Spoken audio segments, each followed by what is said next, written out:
Hello, everyone, and thank you for joining me at Across the Universe with Cassandra Vanzant. I am your host tonight, and I try to bring a little bit of everything to this show.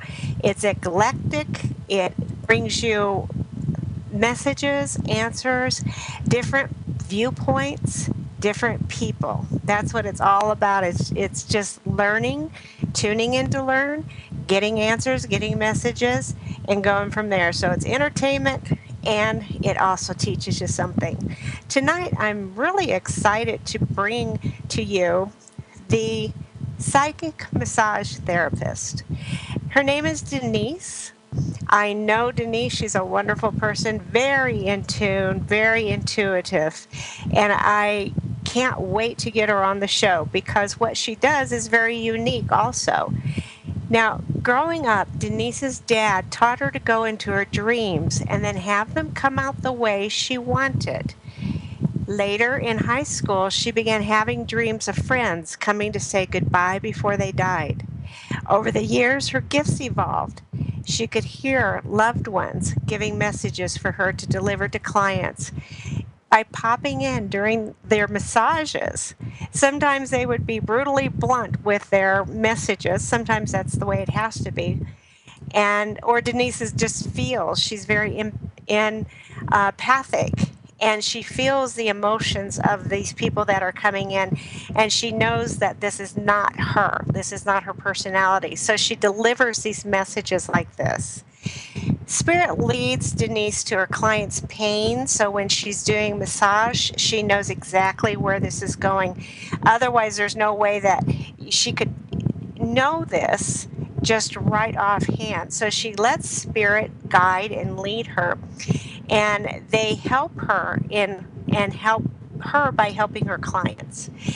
And last but not least, what was really incredible when she wrote her little bio here, she just put this little sentence that speaks volumes. Angels stop by and brighten up the room. So wouldn't it be wonderful to have angels coming into your office where you work, everything that you need to do? I have that happen at my office too. I noticed that a couple of times before where I'm talking to someone and all of a sudden the room changes color and the client notices it.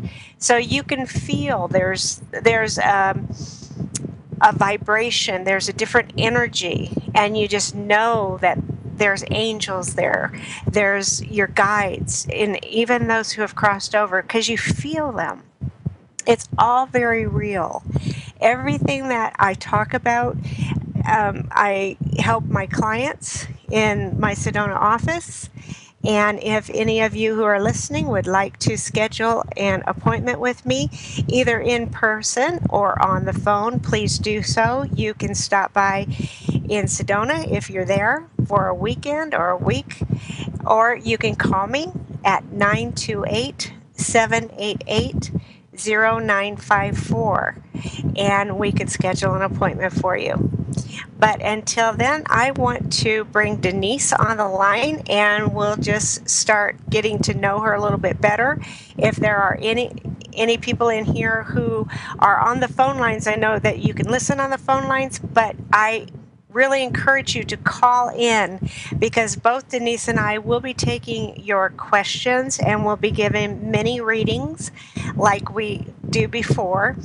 And you can call at 602-666-6027, or you can also put in your question in the InQuick, and I will read that on the air, and Denise or I, or both of us, will answer it.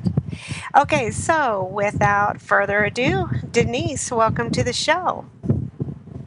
Hi, Cassandra. Can you hear me okay? I can hear you loud and clear. Thanks for joining us. Oh, this will be fun. Instead of sitting down and having pie. It is. Now, that's just an inside joke. When I met Denise first, we had a night out that we called Cards and Pie. And what we would do, we would meet at a local restaurant. We would bring our tarot cards or our message or our oracle cards, and we would sit there and go over them and have pie. So it is just like it, except we don't have the pie around. True, and we're not right next to each other like we usually are. Yeah, just a couple hours away, but that in spirit there is no any kind of separation. So I always feel you there.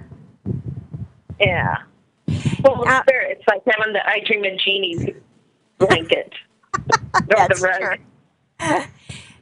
Denise, when I was reading your bio, the part that you said this all started, your psychic abilities, your intuitive gifts, all started when you were basically given permission by your father to go ahead and explore this and to learn how to manipulate or be lucid in your dreams. Is that right? Yeah, he actually had come down with MS, so he was stuck at home with us kids. But my dad had always been one that if we told Mom and Dad we saw a ghost, they believed us. We didn't ever get that pat on the head. Oh, it's just all in your head. Right. It's like, and I had a couple aunts and uncles that I didn't even say things to, like, not going there because I'm not being coddled to. And Dad taught me. And when did it start? How old were you? Can you recall when this all started? That you were given permission, or that when you saw your first ghost, or how you knew? Do you know how old you were? The first ghost, and I didn't realize it until years later that it was not my mom. I was about 4 or 5, and I remember pulling the covers over my head, but this lady in a white nightgown. And, okay, my mom hadn't seen sun, and, yeah, she was pretty pale. But when you're a little kid and you see, and I thought maybe the light was on, and it's like I could almost see through it, but I couldn't really. And when you're a little kid, everybody is tall. Mm-hmm. But she was standing in the doorway. Then come to find out later, my mom didn't have a nightgown that went down that long because this went almost clear to the feet. And my mom went back through, even as a kid, and I would see her nightgowns, and none of her nightgowns when she was walking ever went like an inch above her foot. And it didn't dawn on me until later because the lady just stood there. I didn't see the face, and usually it's like we knew if Mom was standing there, but I pulled the cover over my head, and usually I didn't try to. But when you're a little kid, you don't know what to, it's like, okay. Right. And what little kid hasn't pulled the covers over their head? Yeah. When did this lady come to you all the time, or did she say anything to you? Did you have any telepathic communication with her? Was there other people that came to you also? Not at that point, but then, a few years later, my dad worked graveyard shift, and we were all up late cleaning the house or whatever, and my brother was in his room, and he comes down the hall, and he goes, "Did you guys just see it?" And we're like, "What are you talking about?" And my dad had brought some things back from Vietnam. Well, he said there was little Chinese things going down the hall. And our house was pretty small. I mean, it was like 1,300 square feet, 3-bedroom, and 4 kids. And we're like, no. But then later as years developed, it's like, okay, I ended up with, like, I call it a little gong or a bell. Mm-hmm. And we would go back and hit it, and it would, finally my mom would go in and touch it like, okay, guys, I can't handle this. Well, as you're hitting it, it's hitting the different chakras. Oh, okay. And us kids were like, yeah, like, how much more can we hit this? So you could feel it in the chakras. Oh, Oh, yeah. But we didn't realize that they were called chakras. We were like just feeling the vibration in our body. Uh-huh. When you said that there was these little Chinese people, is that what you said, that were going down the hall? Yeah, that's what my brother had seen. And we're like, darn it, we missed it. Do you actually think they were Chinese people, or what were they? I have a feeling that they may have been Asian or some type of Asian. It's just at the time when you're like fourth or fifth grade, almost 40 years ago, that's the only way my brother could describe it to us to see if we had seen it. Mm-hmm. Because my dad had different items that he brought back, and most people went over there for a war. He also went shopping. So you think that these beings were attached to the items that were brought back? I think they were. Yeah. Yeah, that's not unusual. I've heard of that before. Any type of, maybe it could be an antique, it could be, just an item that you picked up that belonged to somebody else, and you have that same vibration on it from them, or they're just attracted to it and they want to, that's mine. So they come around whatever's familiar. Yeah. And there was a few other things, and all that stuff, it just, whenever we went to those type of things, it just seemed normal, or Yeah. like, okay, this is cool. And some of the things have just fallen in order. And then later I worked at a Montessori preschool where one of the grandparents taught me a few of the Chinese words to say to her grandson when he was starting to misbehave. And as soon as I'd say them, he'd straighten up. And these are not easy words and not an easy dialogue to say. Mm-hmm. I'm like, I can say those words, but me and Spanish do not get along. Well, that's interesting, especially, it's so important. I see a lot of people in my office that I know that they are very, very intuitive, but they are afraid of it, and inevitably it's because when they started seeing these things, whether it's spirits, people who've crossed over, angels, whatever, when they started seeing these things, then they were told, that's a bad thing to do, or you're making it up. And that would just totally turn that off. So they put it away, and when they put it away, they lost that gift in a way. They just put it into the back because you never lose it. So when they come in, I'm like, if you want this back, go ahead and turn it back on again. But you were never closed down, ever, correct? No.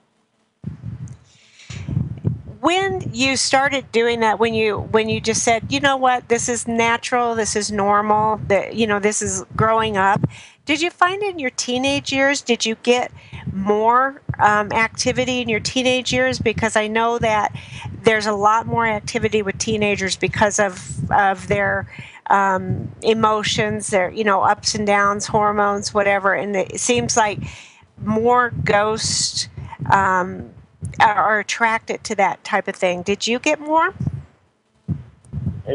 Some of it, and I got a stronger knowing. My mom and dad always told me, listen to my gut, listen to my intuition. And I actually had a boyfriend a month before it happened. He hadn't met the girl, but I knew he was going to cheat on me. Oh. And, played out after, not quite a week after he met her. And finally I just turned to him and I said, so who is she? And he goes, who told you? At first he said, nobody. And I said, don't lie to me. I go, who is she? And he just looked at me. He's like, who told you? And I said, nobody. I go, I just know.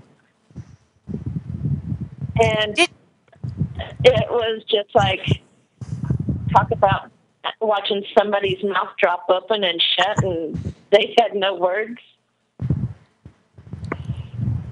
but Did it you wasn't too consider? long.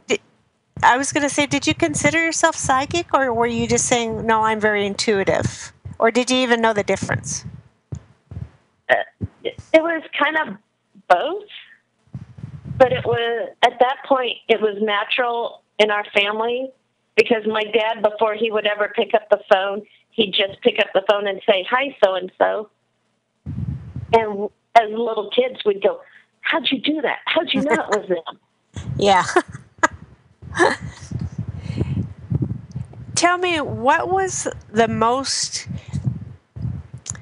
um, the biggest experience that you could never forget that happened to you when you were growing up?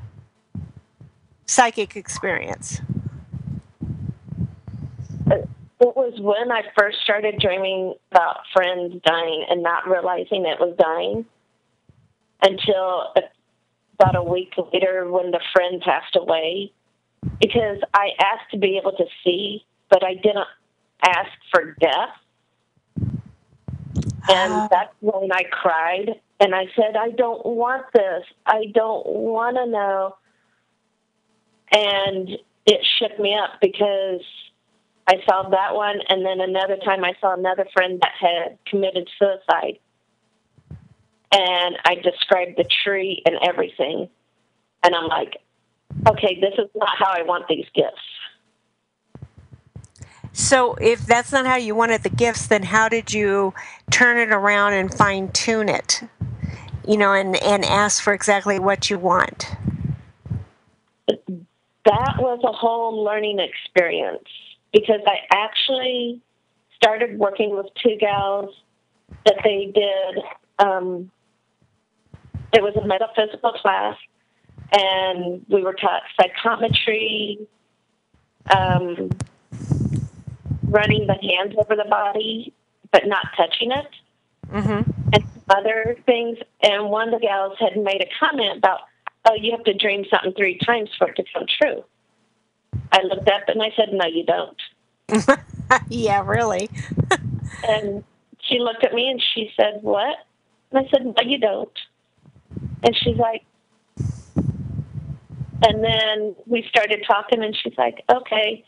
And that's when they asked if I would want to come to their class. It was usually at her house one night a week. Mm-hmm. And it's like, yeah.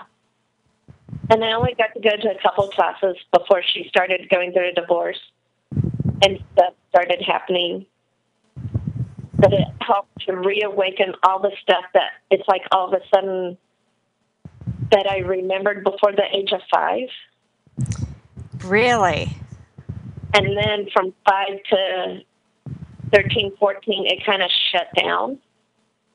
And then it woke back up bigger and everything started to come in. And that's when I was able to run my hand over paper and feel the emotions coming out from what if somebody had written something.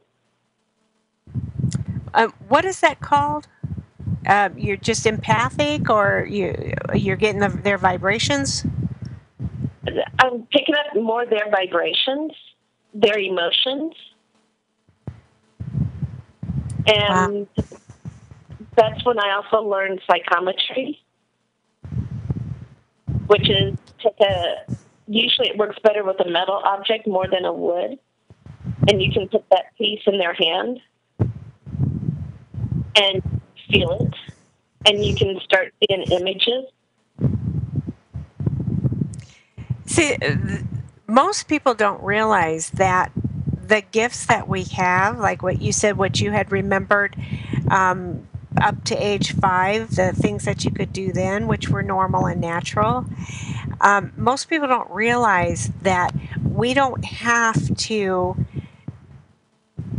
do anything that we don't want. So when it was scaring you about dreaming about your friends who were going to die, you said, I don't want this anymore, but I want this instead.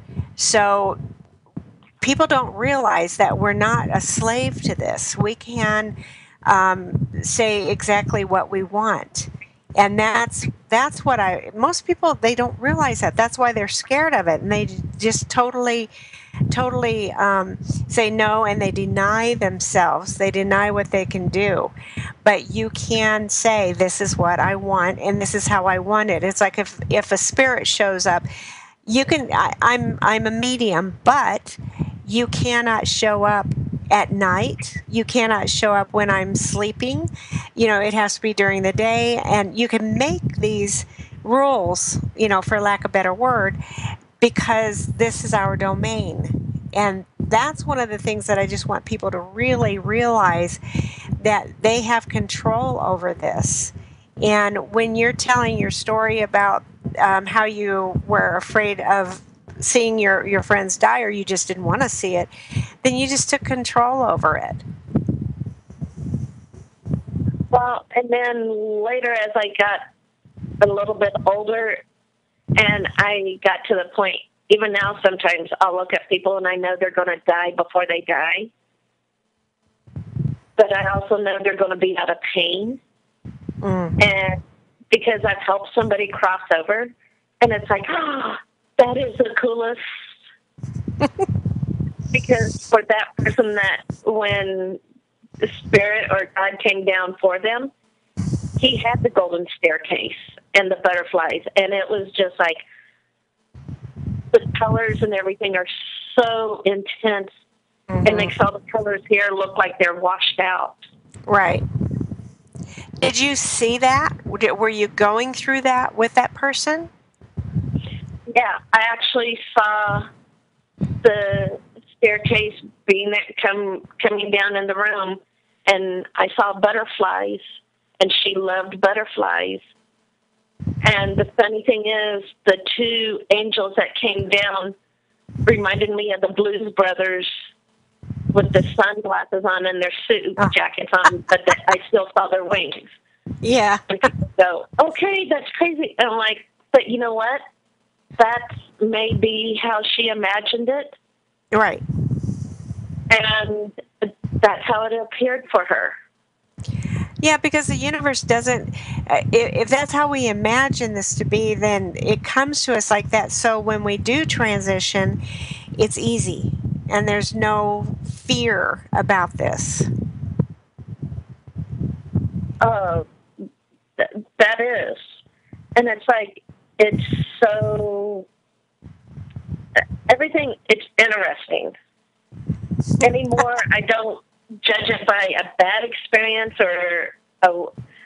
yes, they're wonderful, and even the bad ones are still learning experiences. Right. And that's when I've had to do a lot of weeding and going, okay, can we tweak this a little bit, please? And that's what you have to do. It is a learning experience, but when you do that, you own it. So you know exactly what went on. You can tell other people, hey, here's my experience, and here's what happened. You own this experience. And most people don't realize, it's like, no, I don't want to go through all that. Just tell me what to do. Tell me what you see that's going to come out of this. When you can go through it yourself and say, this is the way I want it.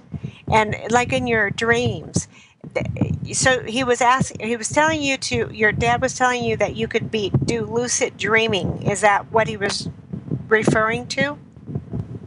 I think they have been lucid dreaming, and because I got up one day and I told him about this dream, and I was kind of frustrated the way it came out. And he said, well, go back in, go to sleep, and go back into your dream and have it come out the way you want. Did you ask him how? And he knew. I didn't have to ask him. I knew what he was talking about, because we had the discussion about dreams, because a lot of people will say they dream in black and white. Mm-hmm. First time I heard that, I was like, huh? I go, I never dream in black and white. It's always color. Right. And I didn't realize a lot of people just dream in black and white. And a lot of people like me, I'm an observer. So I'm, looking at me or whatever's happening, I'm observing it.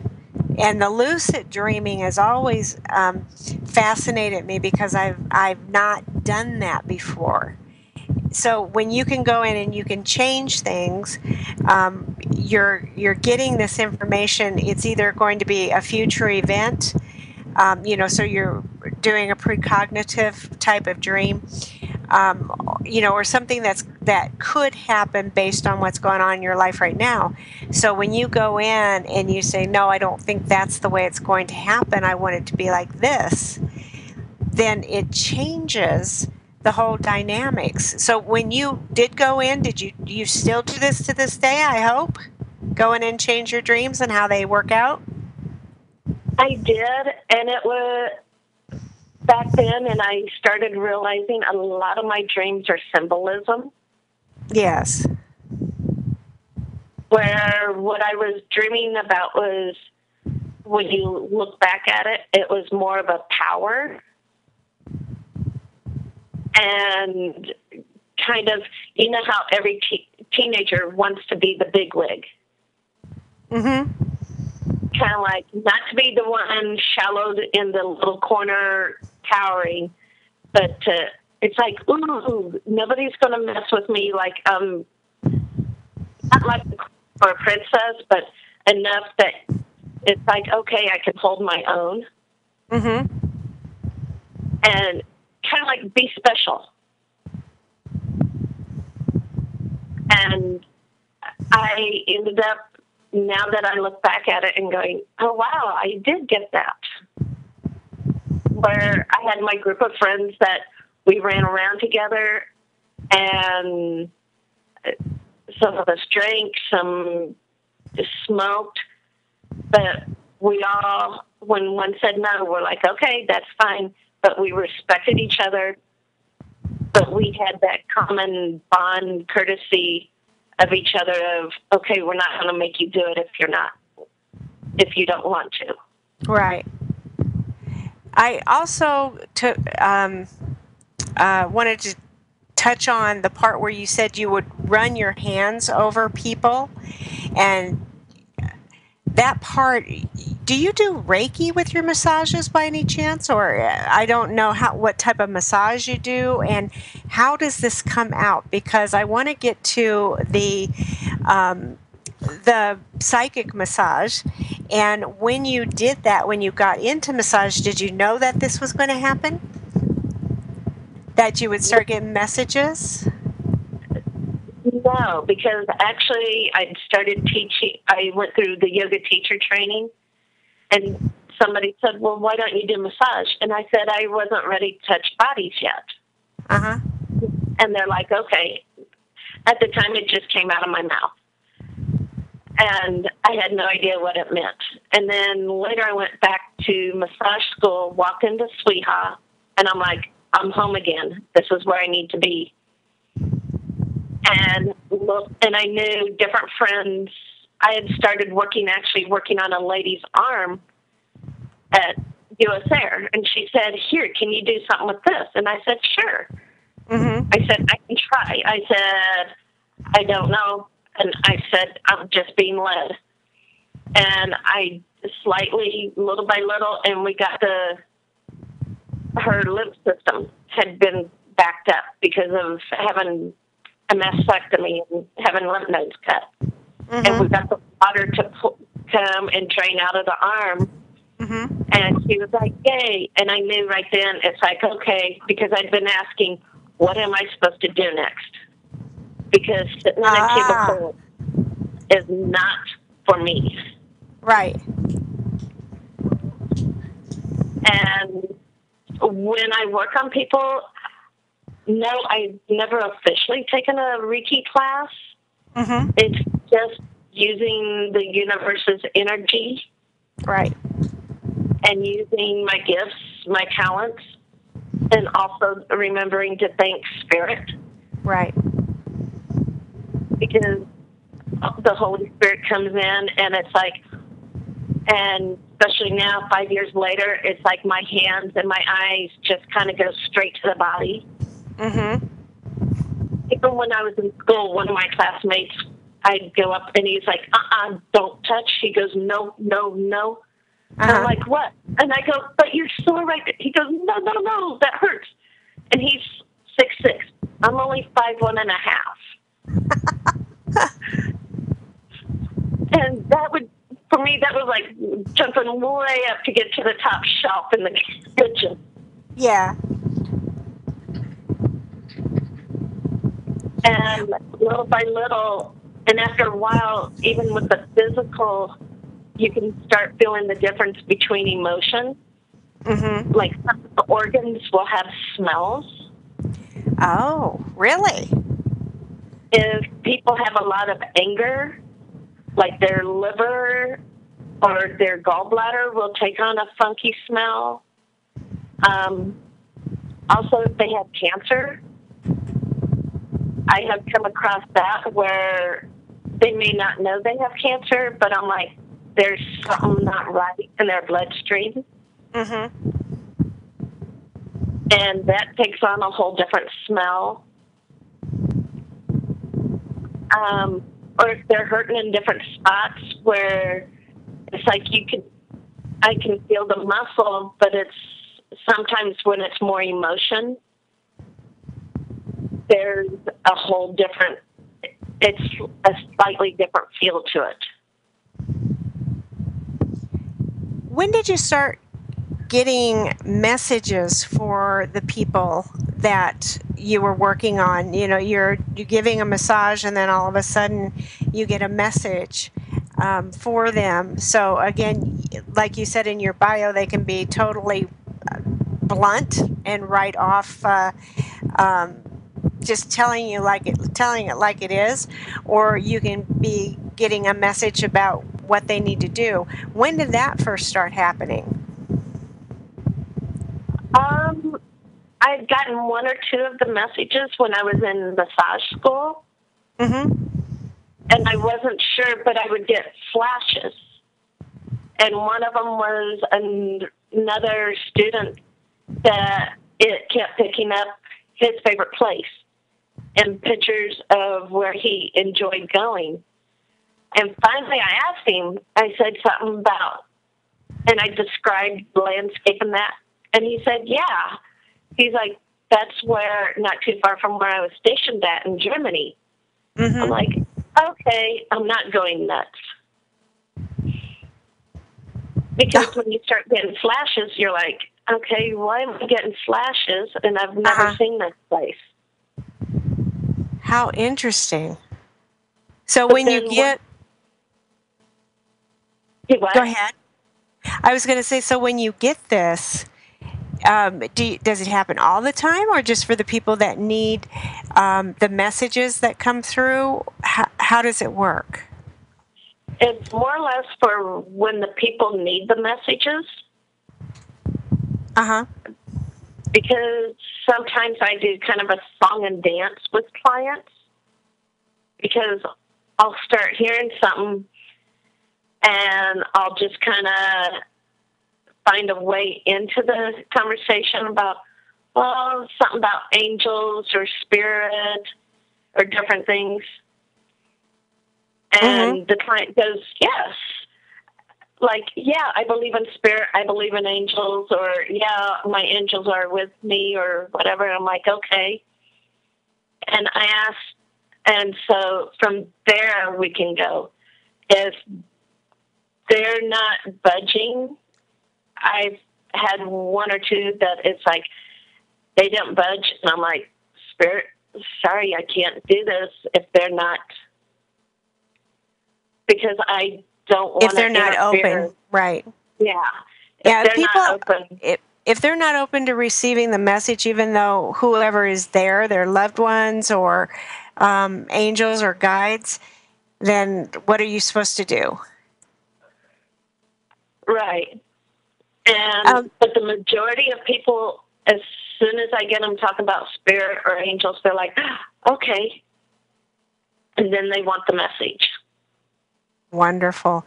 I just want to let everybody know that if you do want to schedule a massage with Denise, she is at the Total Bliss Salon and Spa, and that is in Gilbert, Arizona.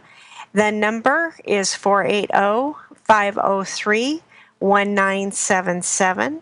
So if you want to, and you're in the Gilbert, Phoenix, Arizona area, after you go there, then come up to Sedona and see me and schedule for a reading. So, Denise, I want to get to a couple of questions that we have in the InQuick, and I just want to get your feeling on it, what you get for these people, and we'll go from there, because if we can help somebody, then why not, right? It sounds awesome. All right. One of the people is Susan in Massachusetts, and she would like to know what her angels and guides have to say about her spiritual work path. She is presently unemployed. So, do you get any messages, anything in particular for her? I keep getting she's doing something right now. She's not getting paid to do it, but she's on the right track. Mm-hmm. And I don't know if she's meditating, but she's got, okay, I keep saying, like, one angel out in front of her house or building. It's hard to tell because up, but also when you look at the street, one's like out by the street, but also, and it's got its horn. So she's doing something right, because angels just don't appear with their horns blaring and the trumpet sounding. So it's giving her an announcement, for lack of a better word. Yeah. It's sending out messages of joy. She's doing something that she's supposed to be doing. So, and I'd say in the next month, she's going to know something. It's going to be more August, September-ish. Mm-hmm. That something's going to come about. And tell her, keep all avenues open, because I keep seeing small cars and I don't know what. It's like I see street. It's busy with a bunch of parked cars. That's all I'm getting. It's like, okay, but tell her keep all doors and windows open. And tell her even maybe print up a business card. Even if it's just got her name and phone number. Mm-hmm. Okay, don't know where that came from, but yeah, just a simple, like, white business card with black lettering with her phone number. To bring this about, to manifest it. Well, to manifest, but also she's going to come across somebody that she may not have the resume, but she can hand them her card. Perfect. I get that. I get the postponement is over. So whatever it is that she's been postponing, maybe it's a fear of getting out there in front of people on your spiritual path. You know, so that sometimes that means we expose ourselves to people about who we really are. And if that's accepted or not accepted, you know, it doesn't really matter. We can't deny ourselves. It's just like when Denise is doing massages, if she brings up spirit or brings up angels, then you're opening that door. So it's like opening the door. Don't compromise who you are. That's a big thing. But when I get the postponements, and you're talking about working on your spiritual work path, so you're not just working on your spiritual part, you're actually wanting to work in this area, that everything that is coming about It's over and done with. So I'm glad you got the time frames, Denise. So what did you say? August is when it's going to be starting? August, September? Yeah, somewhere around there that the connection's going to be made. Okay. Okay. But Yeah. even if she goes on to one of the printing where it doesn't have to be an expensive business card, just something that's simple. Mm-hmm. Even one that she can print off on the computer. They have those business cards. Oh, and yeah. it's got to have a name. But when she prints her name, it's got to be like not a script, but something other than just plain. I keep seeing like bold and italic. Okay. And then say what she does, so say like you're Denise and you're a psychic massage therapist, so something very simple. Yeah, just I refer back to the KISS. Keep it simple, stupid. Yeah. The path of least resistance is what I call it too. Yeah. I worked in the grocery store industry for a while, and that was one of the retail acronyms. Right. Now, Susan, if you can, just go ahead and write us back in the inquicks, or if you want to call and we can go into it a little bit more and see what it is that you're doing, because we don't have a problem helping you on your spiritual work path, because I'm in a spiritual work path. Denise is in a spiritual work path. This is the part of us that just needs to come out, because we're here to help other people. So it helps us, and then it helps other people. And that's what we're all about here. Okay, I have another question. This is from Melissa in South Carolina. She said, "Hi, Cassandra and Denise. My son and I have been estranged for over 10 years now. I have grandchildren, but have not seen them either. Every time I have tried to reach out to heal us, it seems to make it," and then she put a question mark. So I'm just wondering, what do you pick up on this, Denise? Do you get anything?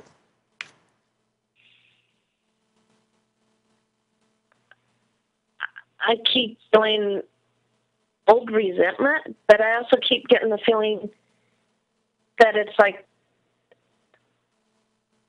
he's being blocked for some reason. Blocked by who, do you think? I'm not exactly sure. I don't know if it's a wife or if it was an ex-girlfriend. There's somebody that was highly jealous. And they figured the less people, the better off they are. Okay. Somebody else is trying to manipulate him. But tell her, keep trying. Even sending, like writing on a sheet of paper and writing good wishes and positive things for him. And that's for her own use, to write those things for her own use? For her own use of, like, sending love to him. Sending nothing but pure, like, people say white light. I like thinking a yellow, a golden, even green with it being healing. And have her picture it going from her heart to his heart. I'm wondering, I tell people too about candle magic, I guess you would call it. You can light a white candle, to send energy to somebody, or healing energy with a green candle. Do you know anything about the candles? Not really. I know some, but usually I get mine is like when I go in and I look at the candles, and I'm like, okay, and I have to reread the meaning of each one. Okay. And I know, for me, it's more like chakras. like, Oh, and okay. also emotions. Like when people have a lot of anger, Mhm. you'll see a lot of pink or red coming off of them. Mhm. But with him, I get the feeling, especially when she falls asleep at night, is picture the cord running from her heart to his heart. Perfect. So, Melissa, if you have any more questions, go ahead and write it in the in quick or give us a call. We just have less than 10 minutes left, believe it or not. And I have a question in the chat room from Zor. He or she has asked, could you ask Denise, what's the difference of color and black and white dreams? Are color dreams more powerful? Um, See, when I dream in black and white, to me, the color of the dreams depends on the person. When I dream in black and white, that means I'm going back to another lifetime. Oh, interesting. And for some reason, that's how it pops up. When I did a kind of a regressive hypnosis or reincarnation class, and we were all doing how we were in the meditation and going back. And whenever I dream in black and white, I'm going back to another lifetime. But when I'm dreaming in color, it's like, okay, it's like this lifetime or future events about to happen. Interesting. So, more powerful, if you're dreaming of a past life, do you think that you're doing that to work something out from a past life? Um, that whatever you didn't accomplish then, you're trying to work it out in this life through your dream state? Why do you think we dream about past lives? For me, I was trying to figure out why at times I was scared of water. Mm-hmm. And that's when, in that dream, it showed where I had like petticoats, like the big old time dresses. Mm-hmm. And I got caught in a river and I was sucked under because of the weight of the clothes. And because at times, unless I can see the bottom, I have a hard time going into pools, or if I can't see or don't know that something's deep and then all of a sudden I go down, because I would get this fear of I'm going to be choked or drown. Mm-hmm. And then once I did that, I'm like, that makes sense of why I have a fear of a lot of rivers. Mm-hmm. And then in your color dreams, they can be present as well as future events? Present, future, with everybody, because everybody dreams a little bit differently. Mm-hmm. And I've actually helped my little cousins along the way, because I've given them one certain dreamer's dictionary. It's by a lady, Stern Robinson, and she's got another co-author. And I have had probably 6 of these books over the years, and I will wear them out to where the front cover, the back cover, pages are missing. Mm-hmm. It just puts a more positive spin. I've gone through so many different books of dreamers' dictionaries, and none of them jived with me. None of them were at that, okay, this makes sense. Most of them I read and I'm like, this is BS. And yes, that's me getting away with not cussing on the live air. Right. But this book, it's like, okay, because I was tired of hearing everybody's doom and gloom. And it's like, no, there's got to be a positive spin on this. And sure enough, in this book, it's like, okay, well, most people would think, oh, you're falling, you're going to be death. It's like, okay, no, it's not a death. It's like, okay, maybe you need to pick yourself back up and get back up on your feet. Mm-hmm. And instead of looking at everything in a doom and gloom, it's like, okay, well, what's the upside? What's the downside? It's like looking at the glass half full, half empty. Right. Or there's more to come. Well, that was a really interesting question and a very interesting answer, because I never thought about it like that. I have had dreams where I feel that I don't look like myself because I dream like I'm an observer. So I am observing me, but I know it's me, but it doesn't look like me, and I know it's a past life. And a lot of times we go into parallel lives too. So we see ourselves the way that we're supposed to be, or the way that we want it to be, or how it used to be, or it's going to be. I mean, there's so much going on with us. If people realized how fascinating we are, human beings, how fascinating we really are. We're not just walking around and taking up space and breathing air.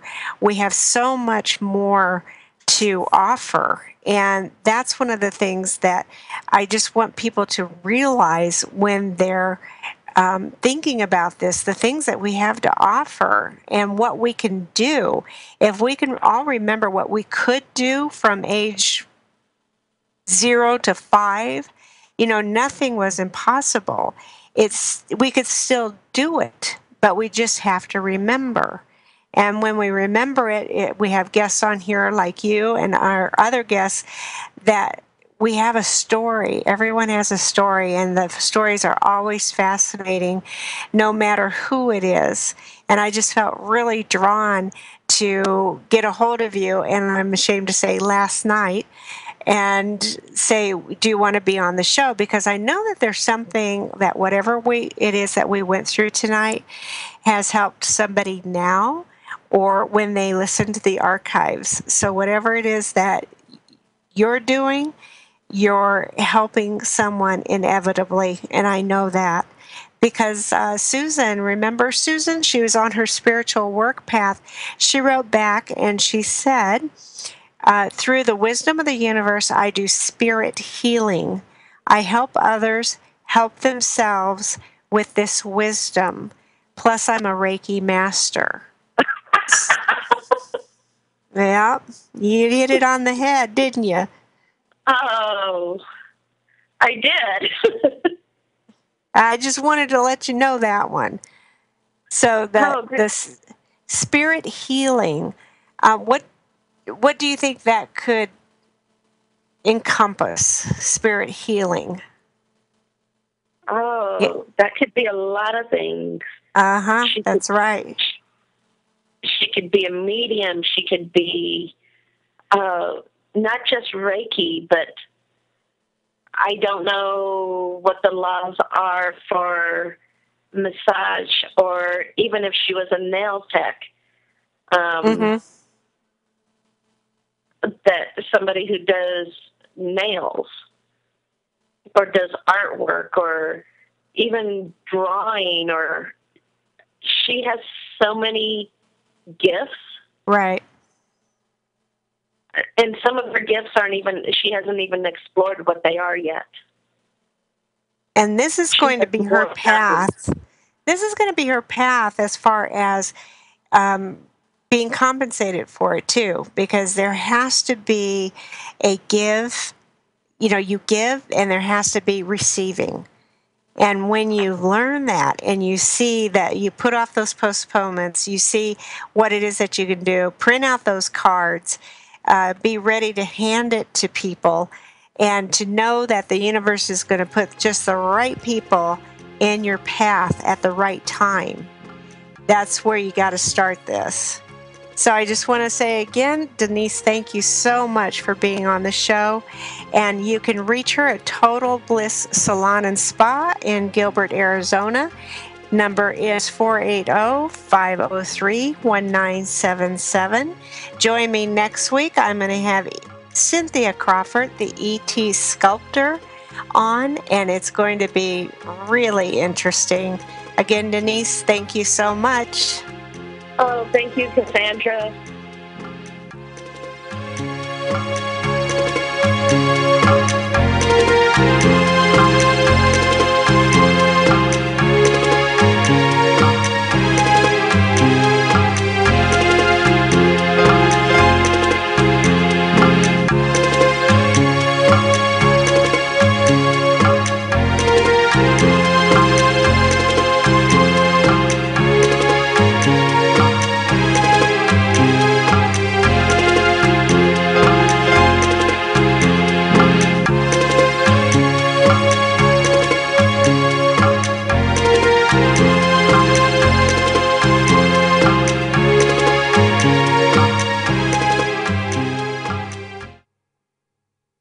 Hi, I'm Desi Arnaz Jr.